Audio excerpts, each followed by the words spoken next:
Magandang araw sa lahat, welcome po ulit dito sa atin channel ang Biyahe y Comida. Maraming salamat sa lahat ng nag-subscribe indeed. Punta tayo sa atin topic, October 8, 2025.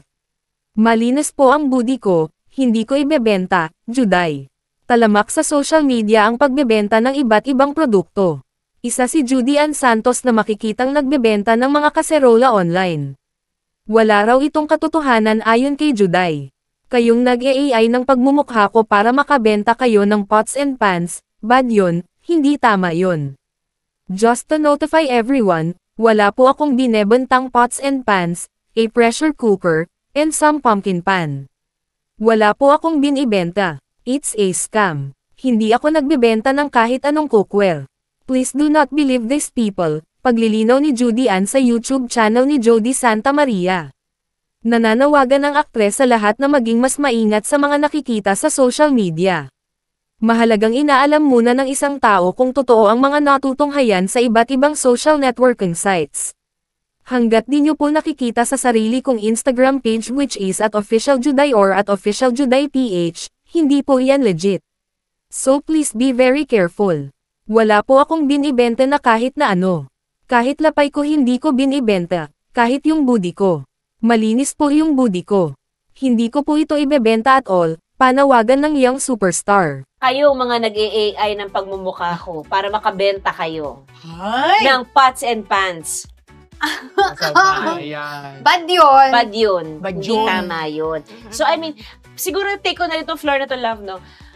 Just to notify everyone, wala po akong binibentang pots and pans. Kasi naka-AI ako, si Ryan and the kids selling pots, a pressure cooker, and some pumpkin pan or something.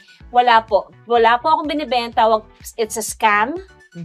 Hindi po ako nagbebenta ng kahit na anong cookware. Please do not believe these people. Hanggat hindi nyo po nakikita sa sarili kong Instagram page, which is Official Juday or Official Juday PH, hindi po yan legit. So please be very careful. Wala po akong binibentang kahit na ano. Kahit lapay ko, hindi ko po binibenta. Kahit budhi niya. Kahit budhi ko. Malinis po ang budhi ko, hindi ko ito ibebenta at all. Panoorin ang buong video sa YouTube channel ng The JSM Channel. E-click ang link sa description box. At yan ang ating latest showbiz chika update for today. Huwag kalimutan mag-subscribe, i-click ang notification bell for more showbiz chika updates at suportahan po ang ating Facebook page. Maraming salamat sa lahat ng nag-subscribe indeed. Magandang buhay sa lahat. Adios. Uy, grabe kayo mga scammer at tigilan nyo na yung gano'n.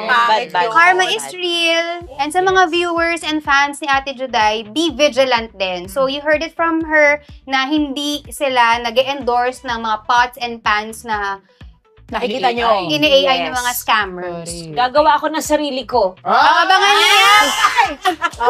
Tama, why not? Naipangahampas ko sa Eto na nga, inyo. sisimulan ko na eh.